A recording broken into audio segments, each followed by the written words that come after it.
Hello everyone, SP রান্নার আজকের মেনুতে রয়েছে পেঁয়াজু ও পাতাকপির পকোড়া। চলুন রেসিপিটা একবার দেখে আসা যাক। প্রথমে আমি বাঁধাকপিটাকে কেটে নিচ্ছি। পাতাকপি সুন্দর করে কেটে নিয়েছি।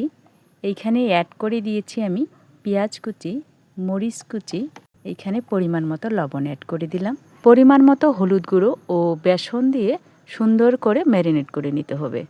কড়াইয়ে আমি পরিমাণ মতো সাদা তেল ঢেলে নিলাম।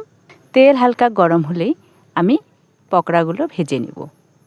এই বাঁধাকপিটি বাড়ির লাগানো, আর বাড়ির লাগানো জিনিসই সুস্বাস্থ্যকর।